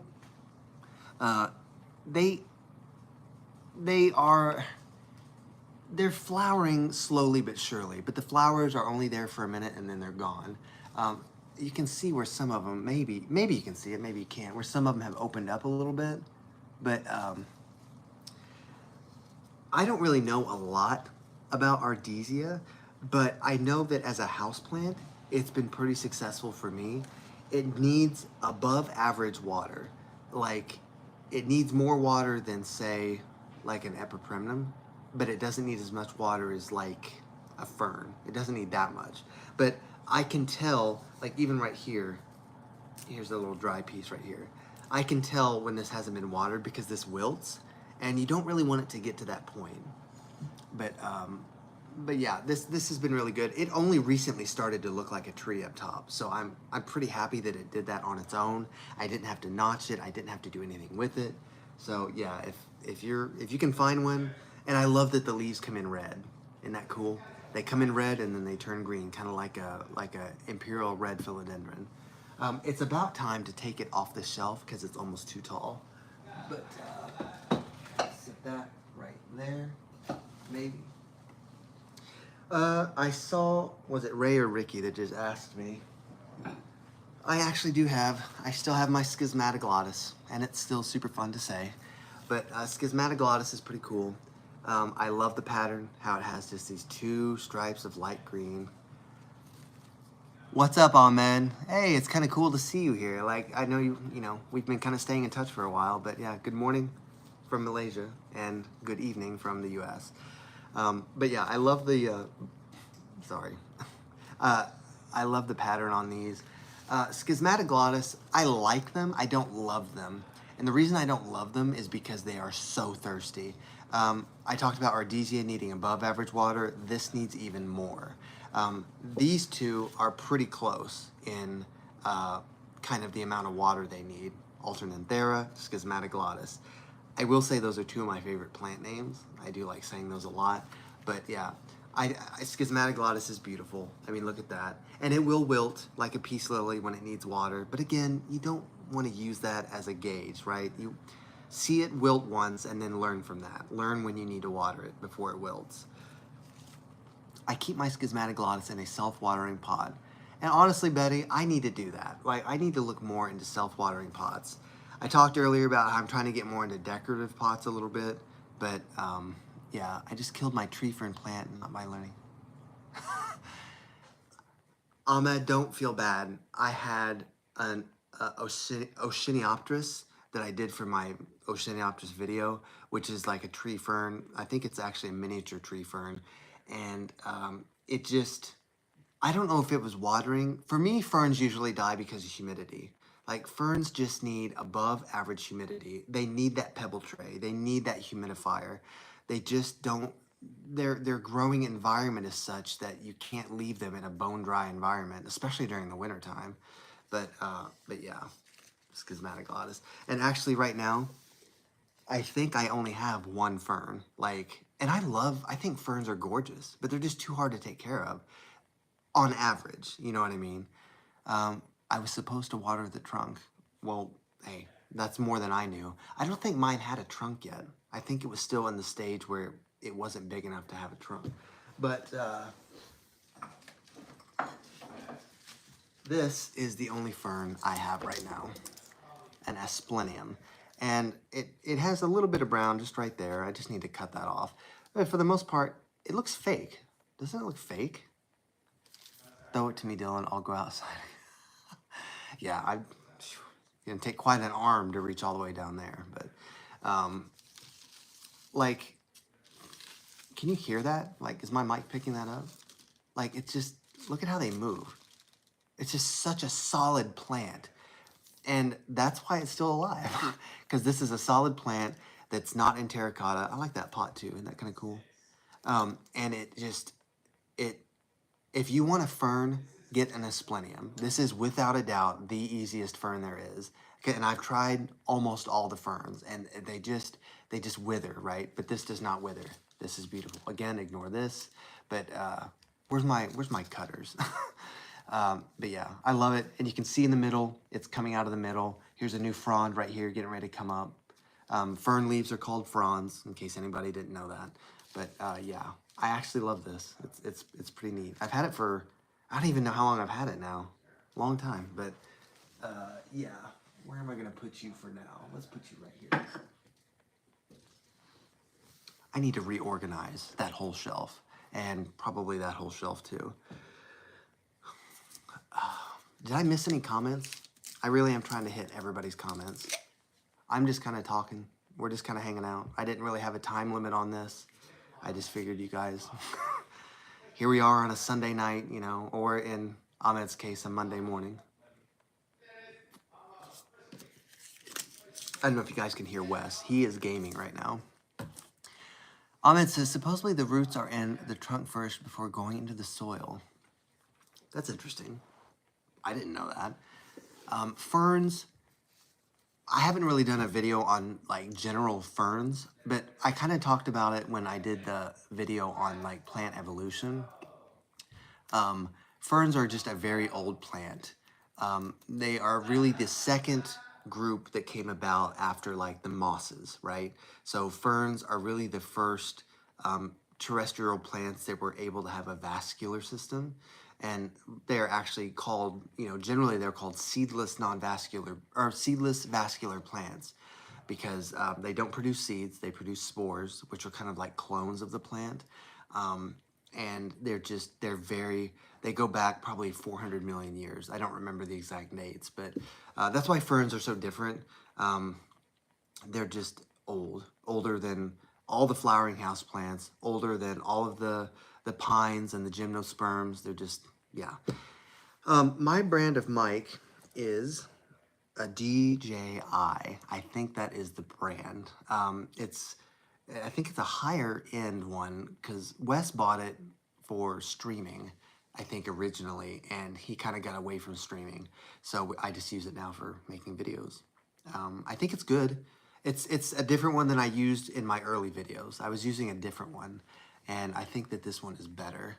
Other than when I wear kind of my looser t-shirts and it brings the dang thing down. So I don't remember who kept saying that. Oh, the sagging t-shirt. Yeah, Ray, I love that fern. It's been so good to me that like all the other ferns I've tried just end up getting brown and it's just so frustrating. But eventually I'd like to get a terrarium, like a big glass one. Do you feel your trebuli is thirsty? No. No, it's not. And I don't know if it's because of how big the pot is. I think that is a 12-inch like azalea pot. And I say azalea pot because it's just the shorter one, not the one that goes. Does that make sense? But I was saying earlier that I'm pretty proud of that just because it's doing so well. And it was just a lucky find. And I water it weekly basically. And if I notice that it's even just a little bit like wet, I'll just skip that watering just so that it can dry out. And I've only ever really lost maybe like 3 or 4 leaves. So I will say, as with most Syndapsis, they do tend to get a little bit leggy, but that's okay if that's the look you like. I have mine in self-watering, could see how much it drinks. Oh yeah, yeah, and yeah, exactly. And back to what Betty was saying, I need to look more into some self-watering systems for some of my more fragile plants, like Alternanthera. I'm just going to say that until I'm blue in the face because I just love saying that name. But I definitely have some plants that could use that. I've got a Ficus pumila that I've actually kept alive pretty long just because I love the white. I'm going to grab that because I got something on there that you guys are going to think is so cute. Don't comment for like 2 seconds. Oh, look out, Merlin.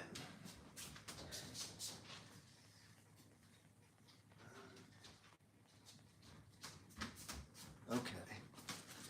So I don't know if you guys have seen these before, but let me grab an empty plate here. This is something I got, I think it was like a startup company.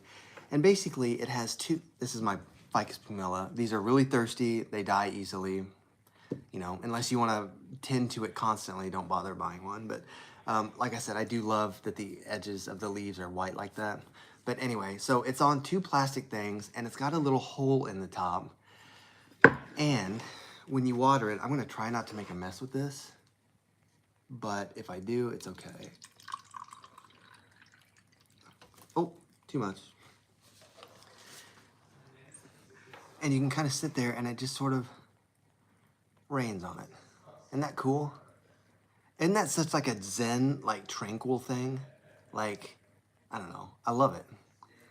It was like $25. I don't remember what the brand is. Hang on, let me get that down there. But I don't know. Isn't that just something that you could have in some sort of like little reading room, and it's like on a side table and you come in and you just like pour it on there, and I don't know, that's pretty cool. It'll do that for a couple of minutes.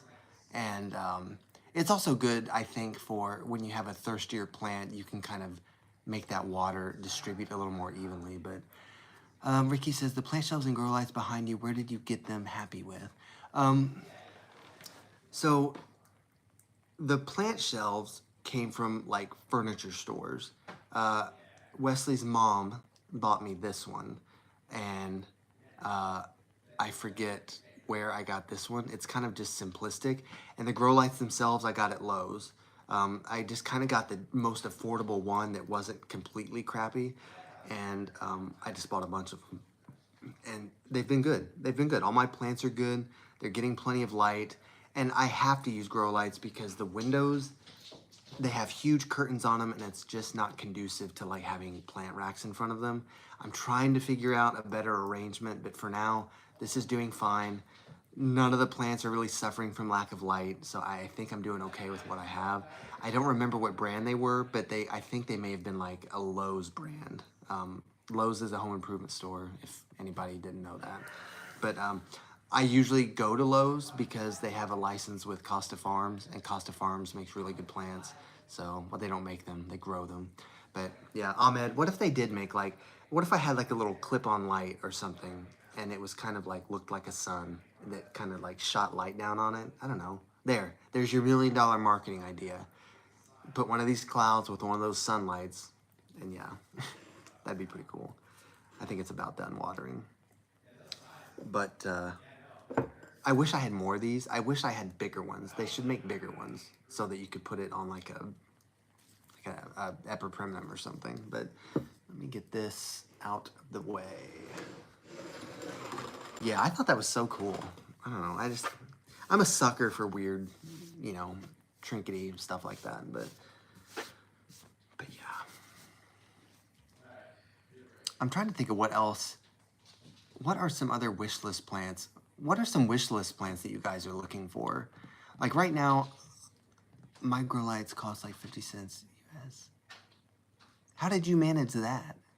Oh, because you got them there. Is that why? Is it like the currency exchange? But what are some plants that you guys are like looking for? Like right now, I'm looking for, I kind of want a philodendron Xanadu, which actually isn't philodendron anymore. It's Thematophyllum. I haven't done my Thematophyllum video yet, but there's also another Syndapsis I want that Costa Farms came out with called a Mount Salac. $2, that's it for those grow lights? Damn.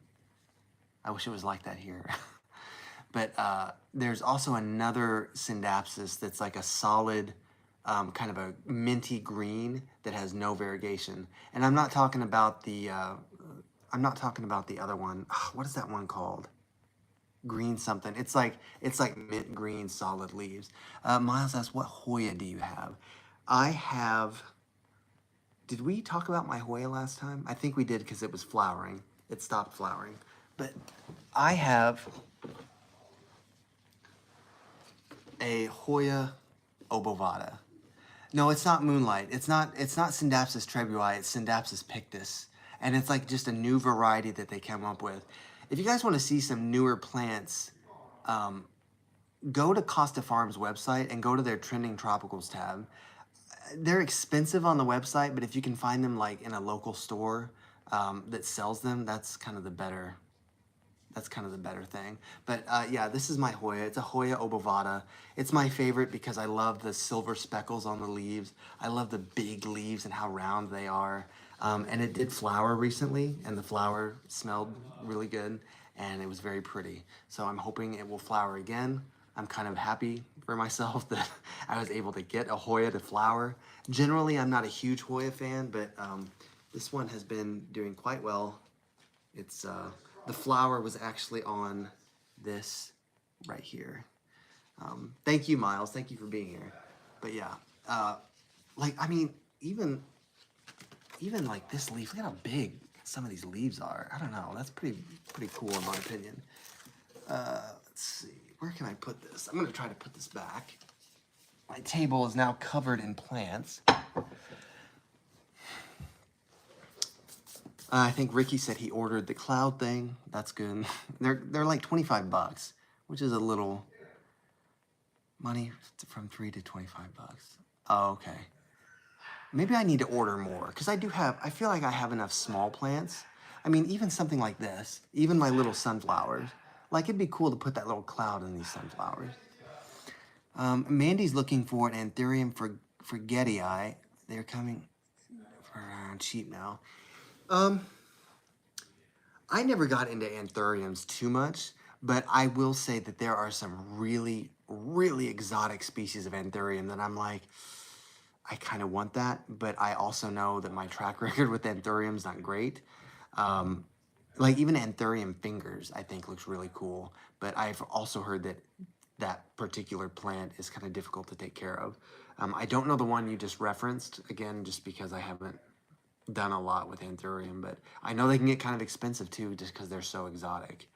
Um, I had a conversation with a guy today at work about how much Thai constellations have come down just because they've been produced so much now. I mean, a plant, 5 years ago would have been hundreds and hundreds of dollars, and now you can get them locally for maybe $40 if you're lucky to find one in like a big box store.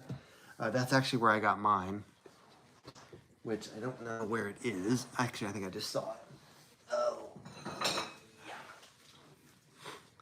it's not doing too bad right now. That's like a new leaf it put out recently, which is quite nice. There's like an older one that doesn't look too bad. I just like that the speckled on it. I mean, it's hard not to say that this is a beautiful plant. I've been keeping it good and watered, been trying to take care of it, and it's doing well. I just ordered anthurium fingers earlier today. Now you tell me that it might cause me stress. Sorry, Betty. That's just what I've heard. I don't know from experience. And then Chippy says, I really want an Amorphalophilis. There must be a setting or something I can change because the comments are up for like 5 seconds and they start to fade. And that was a long A word. Chippy, post that name again. I want to try to pronounce it. At least the genus name. Amorphalopis. Anyway, I didn't see the whole thing, but I like when you guys start recommending plants because I start looking into them. I've kind of reached the pinnacle of like standard house plants. So once I finish the alphabet on my plant care videos, I'm going to be looking for more uncommon things to do videos on. Begonia breviremosa. So Ray, how does that stack up compared to Begonia rex? Because Begonia rex sucks. Like it's really hard to take care of. They just die so quickly. I mean, they're beautiful, beautiful plants, but they just need a ton of like water and humidity. So not my favorite, but pretty. What else? I'm trying to think of what else interesting that you guys may not have seen that I have. Aphoxiasis. Amphoxiasis. Amphoxiasis. I have not heard of that one. Amphoxiasis. Assus, not asses. It made me think of phlox, like wild phlox, the flower, but I've got some blue phlox that I'm trying to get to bloom before it gets cold outside that I planted, but I planted the seeds in like May. I really should have planted them in like March, but c'est la vie. The one that looks like a frog skin. Oh, that does kind of sound familiar. Also, incidentally, if you guys have ever heard of, I think it's string of frogs. I don't know if it's string of frogs, but it's a variant on, just a sec. Miles has 35 different Hoya looking for the ellipticata. The leaves look like baby turtles. Ahmed says green with red dots. Begonia is beautiful too, Ahmed. Huh, okay. What was I talking about? A string of frogs. It's a variant. Oh wait, there's the name. Amorphopalis. Amorphopalis. Boy, that's a mouthful. Amorphopalis. I'll never remember that. I wonder if I can go back and look at these comments later so that I can go reference these plans. But yeah, a string of frogs is a variant of Ficus pumila, and they're just really tiny and they look like frogs sitting. Actually, I heard that Costa is going to start releasing those in like their 3.5-inch pots, so that might be a cool one to pick up. I imagine it's still going to be kind of difficult to take care of just because that's what Ficus pumila is. Corpse flower plant. Now, when we say corpse flower plant, I immediately think Stapelia. That is the general corpse flower, but of course, there are other ones that go by that same common name. But I had a Stapelia. I gave it to a friend just because I didn't want to deal with it. I wanted it to flower, but it was still a pretty small plant. So I'm just like, it's okay. I don't need it that bad. And I've just got so many succulents that I don't know. But somebody did say at the greenhouse I went to recently, the jungle house, that they have one there and it's bigger. And she said when the bloom opens up, the whole place stinks like death. So there is an interesting, bizarre trait of evolution. Somehow a plant learns what a corpse smells like to attract flies. I mean, number one, how does it know what a fly is? And how does it know what a corpse smells like? I mean, that's just so bizarre to me, but the mysteries of nature. What else were we talking about? I feel like we get off track, but that's okay. Somebody gets us back on track always. I tried to pick like a nice summery planty shirt to wear today that you guys haven't seen before, but what were we talking about? The cloud thing, the sunlight that Ahmed and I are going to come up with. Cane begonia, it's not being a diva for now, and Planty says, Ficus puma variegated in terrarium, I love smaller version. That was one thing I was saying earlier. I would love to get like a big glass terrarium and really kind of plant inside of it things that don't get too big, but things that are very needy for a lot of moisture and humidity. Ficus pumila is a great one. The Selaginella moss, I don't know if you guys know what I'm talking about, the rainbow moss, that's another good one that needs a lot of humidity. Selaginella is a genus that is actually in a similar group to the ferns, but my synapses, I let it climb pole, but the leaves got smaller. Yeah, Ahmed, that's what I was saying earlier too. Like, syndapsis, I don't know why, but the leaves, as they grow, it's like they get smaller, and I don't know why. It might just be because the leaves are getting further away from the light, but you said it was growing up a pole, so how would they be getting smaller? I don't know, that's weird. But I tend to just like, I don't know, I just tend to prune mine just so that it doesn't look too crappy, but this one looks okay right now. Would you be allowed to vlog the plant section at work? Would you want to? Ricky asks.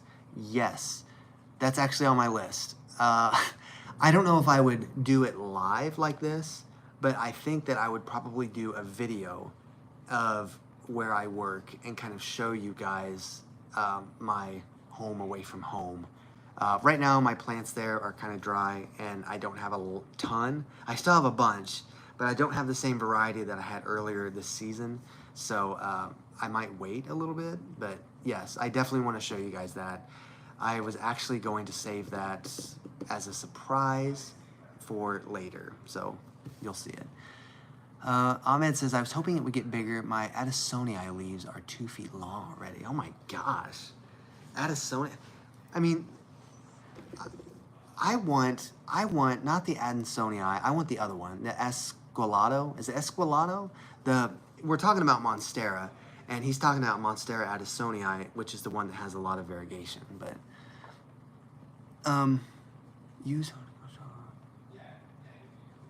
okay. Yeah, Miles, thank you. Miles posted some good advice for making terrariums. Esqueleto, that's it. I'm coming back to that.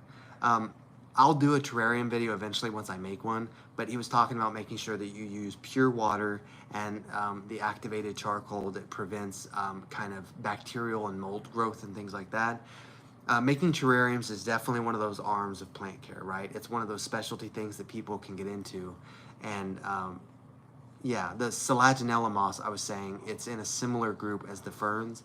It's just a very old, I think ferns are Polypodiophyta, like the phylum Polypodiophyta, and I think Selaginella moss is in Lycopodiophyta, which is the other one. Anyway, and then we were talking about Esquilado. Yeah, Monstera Addisonii is the little Swiss cheese plant, and the Esquilado has bigger leaves, and the holes, the fenestrations are gigantic, to the point where the leaf almost looks skeletal. But they're neat. I've never had one. I've been nervous about getting one just because when you have something that's that large and fragile, like there's not a lot of like substance to it, it tends to need more humidity. It tends to dry out easier.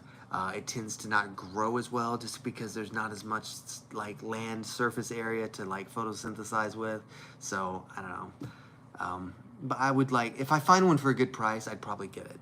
But I just haven't yet. Addisonii has a tendency to be one of the, a little more finicky.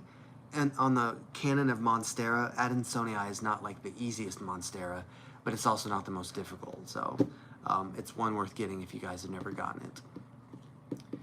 Another reason that terrarium is something to bring up is because I want to venture into carnivorous plants a little bit more.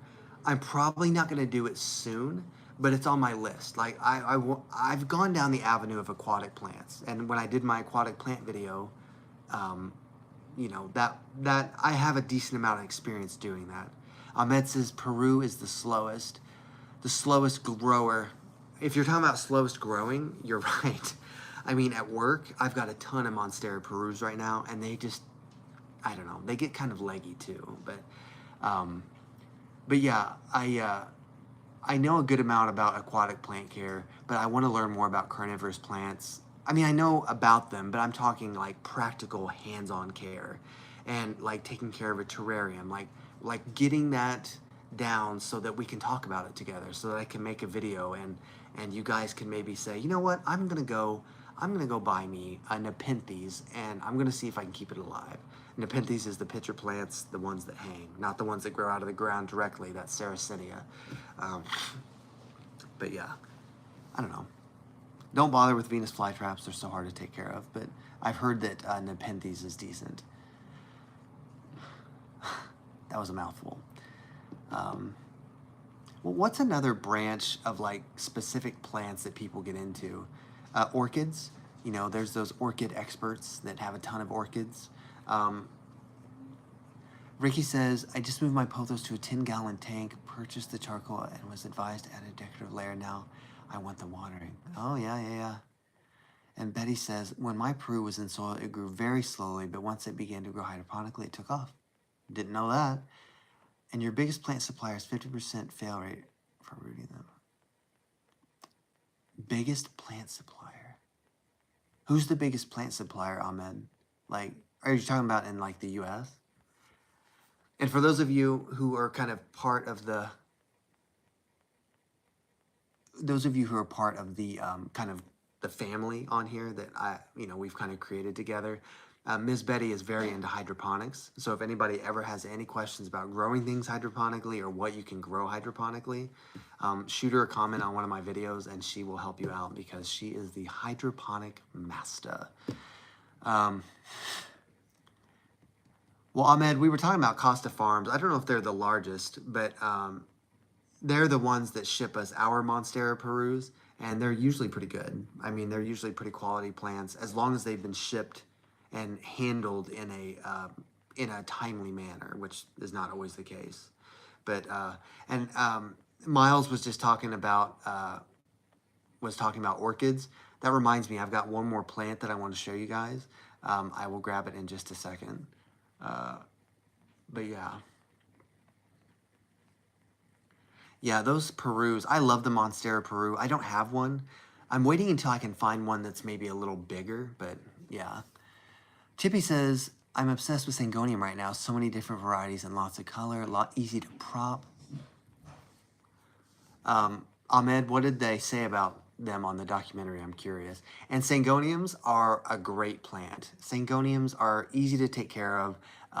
They can be watered, fairly frequently because they grow kind of in kind of a wetter area. And there are just so many different colors and so many different leaf shapes. I have, hang on, let me see. I have my triple pot right now, and my three kings, this is the elbow right here. The elbow is still doing pretty well. I've got my three kings over here that has just more of that kind of green variegation. And then I've got a tricolor kind of mixed in there too. It's doing the least well. And this is a perfect example of what we were talking about earlier about plants with variegation needing to photosynthesize.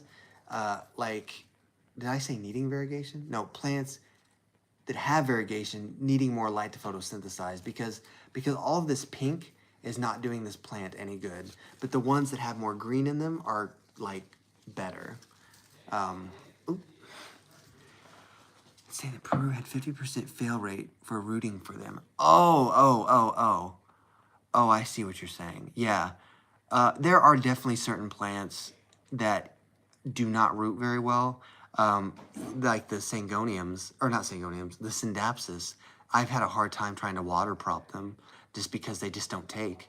I don't know why. It's just, it probably has to do with the type of plant it is. But yeah. And yes, that was definitely a Sangonium salad.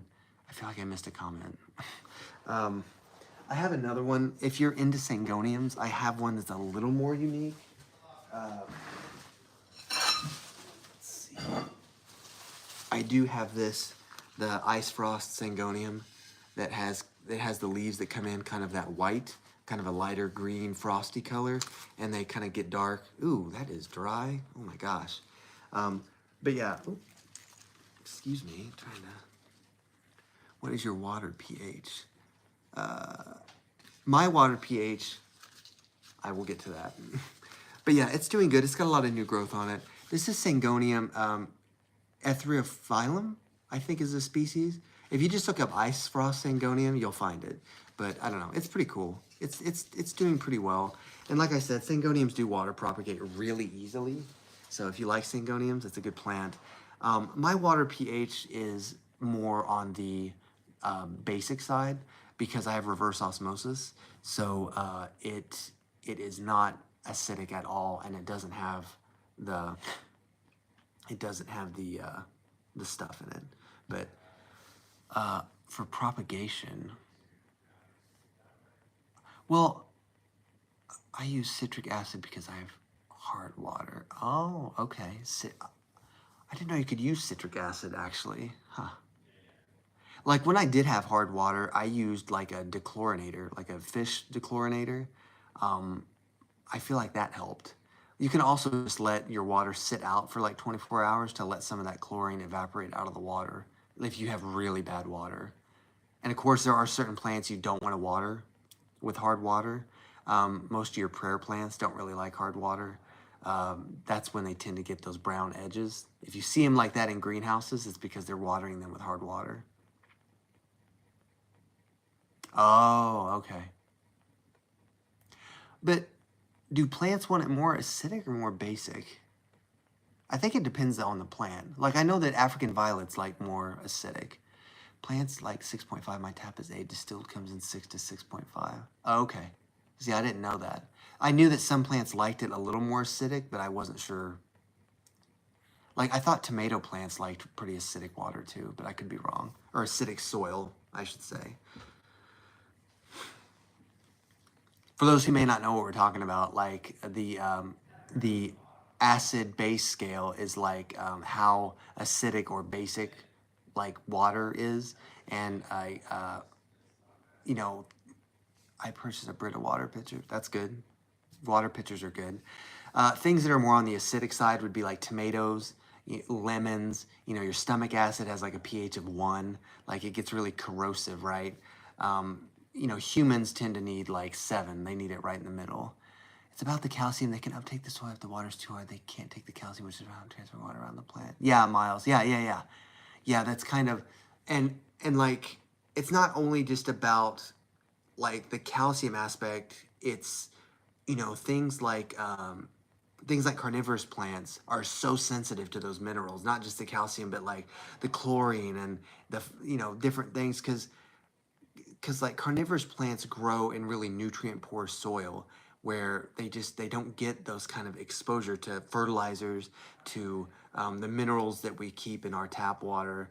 But that's very niche. That's a very niche example. What were you talking about? The scale, the pH scale.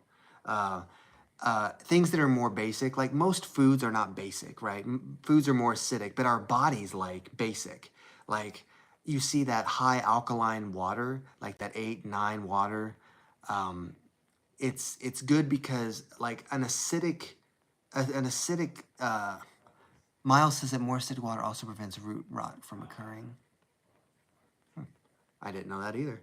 Well, that would make sense if, you know, if the fungus that causes, and then bacteria that cause root rot can't live in like a more acidic environment. That does make sense.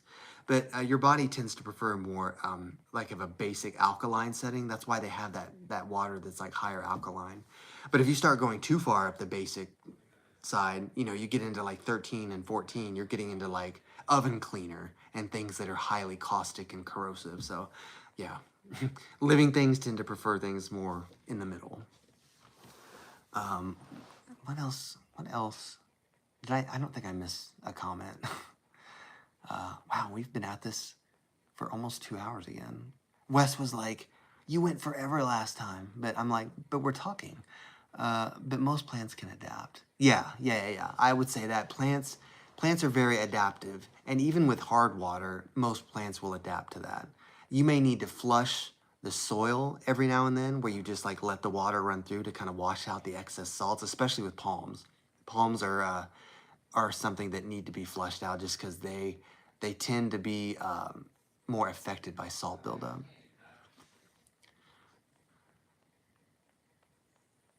Oh, okay. Miles says that you can test your rainwater for the pH, and that rainwater will tend to be more acidic, which makes sense because of like, you know, the pollution from cars and stuff. It's not going to be naturally neutral. Because in nature, I mean, really, water is supposed to be neutral, right? It's supposed to be 7, but there are environmental factors that affect that. Now we're getting into like science.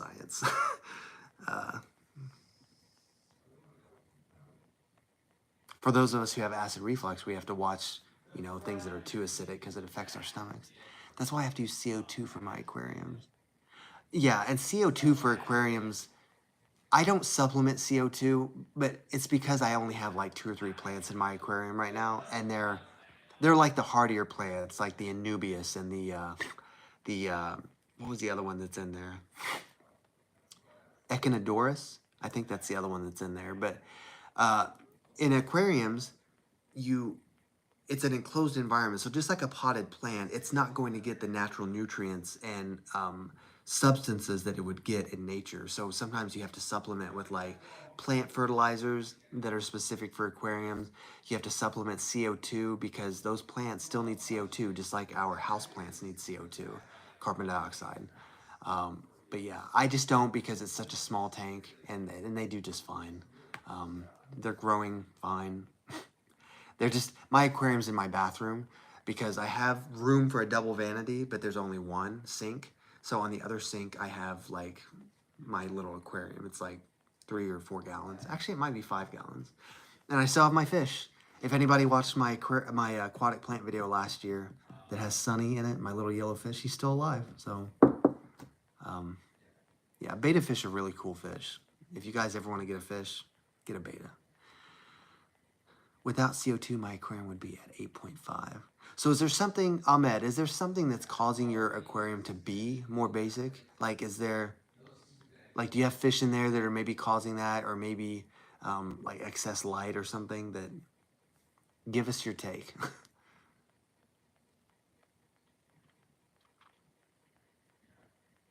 Also, I don't know if it was Miles earlier that talked about, oh, tap water is 8.5. Really? Wow. I don't know what our tap water would be here in the US. I think it's more on the acidic side because of what they put in the water, I think. Because they came and tested our water once, and they were talking about how it needed to be more basic. Huh. Oh, okay. Well, that would be good for your health, technically. In 10 years, they'll say something different, but I think it was Miles earlier that was talking about orchids. Oh, yeah, let me get that plant. Don't comment for like 2 seconds.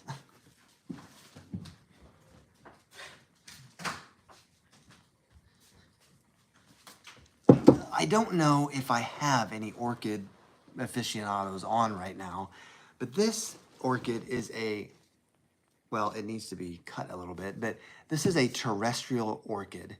And I have the genus written down someplace, but it is a terrestrial orchid, And this is very different from the orchids you see in grocery stores. Like, the ones you see in grocery stores are like epiphytes, right? They vine, they grow onto things, they attach to things. They need really well draining soil. That's why when you see an orchid mix, it's all bark, because that's what they need. This would actually grow in the ground, and I'm gonna be honest, I don't know a ton about this.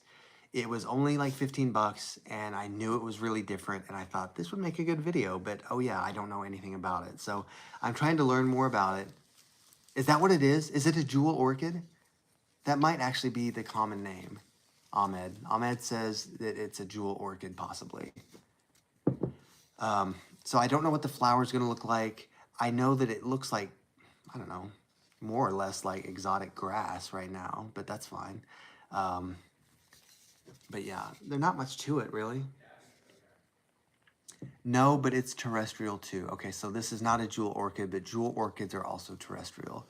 Because again, like Miles was saying earlier, orchids are kind of that branch. They're another branch that people go down, another road that I've just never gone down.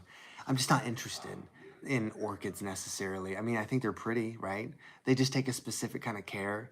And but this one's interesting to me because this is more similar to what I'm used to. This yellow leaf needs to come out. It's bugging me. I almost hit one of those cactuses. Those need to go away. Go away. Move. Nobody knows what this is? Because I don't. I'm going to do research on it, though. So far, it's been doing okay. I've got it in this terracotta pot, just in case. You know, I tend to lean towards terracotta. Soil is still pretty moist. Looks like ginger, that plant of yours. Yeah, it's not ginger, but what if it was? What if they actually sold me ginger and I'm just a sucker? But no, it's definitely some sort of orchid, but I'm going to do more research on it, and you'll know when I'm ready because I'll make the video. But yeah, I just wanted to show this to you guys. This is just another new thing that I got recently.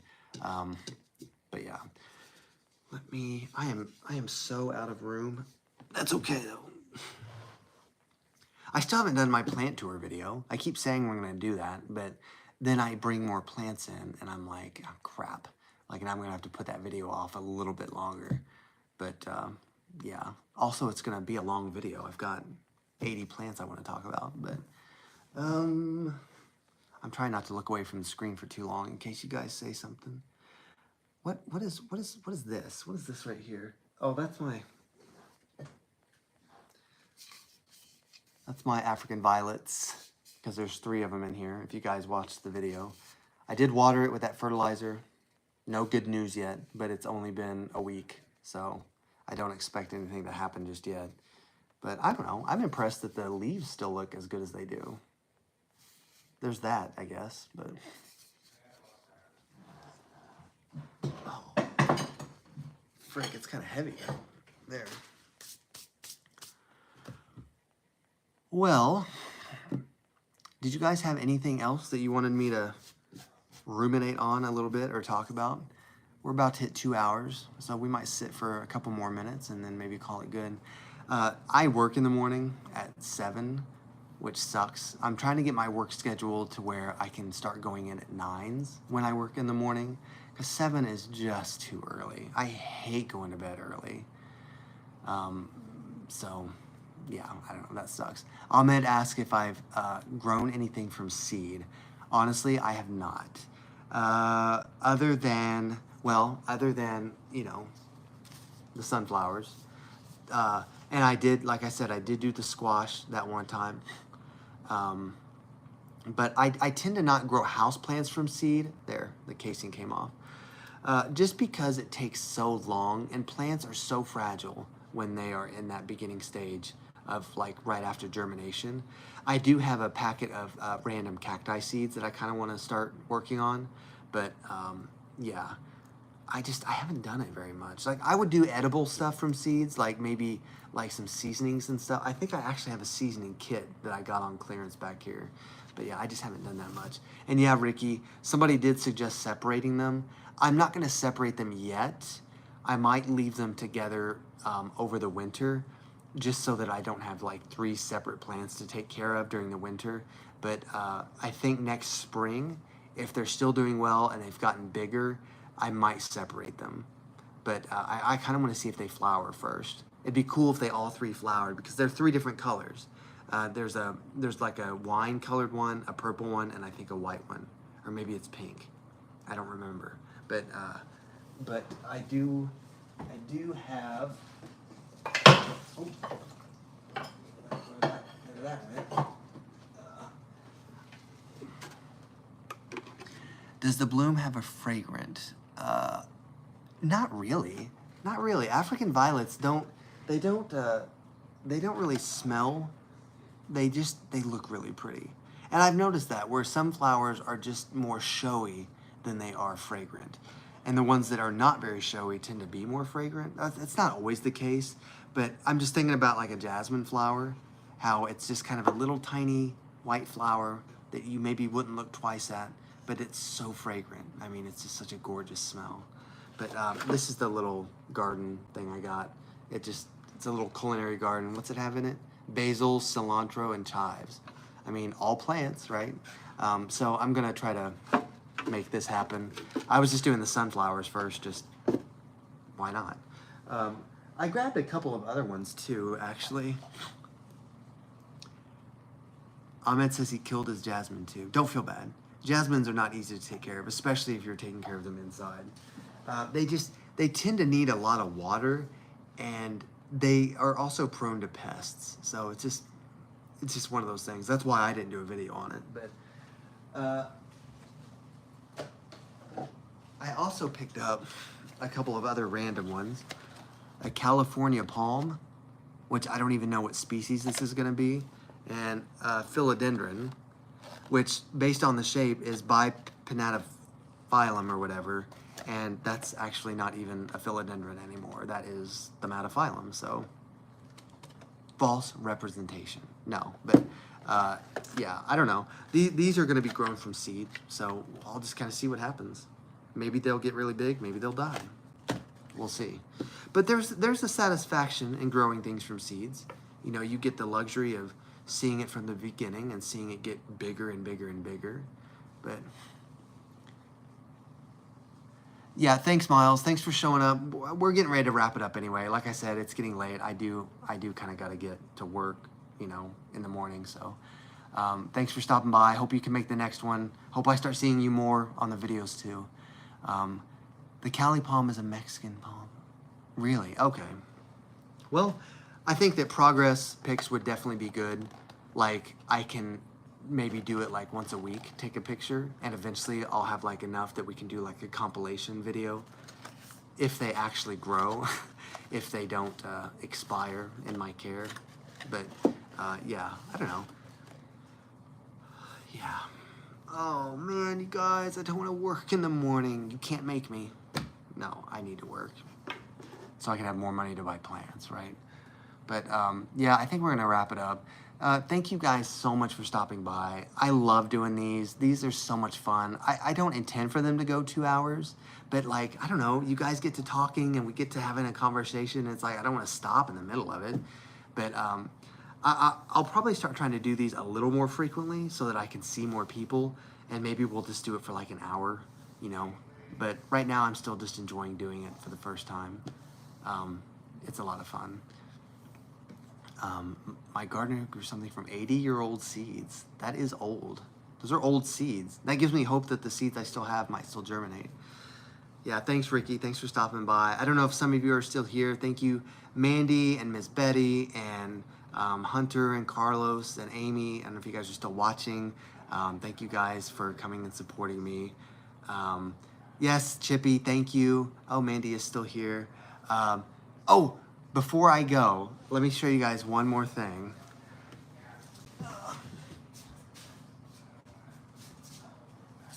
I did make cards. I did make cards to hand out locally. I don't know if it's backwards on the screen. Hopefully it's not. It might be though.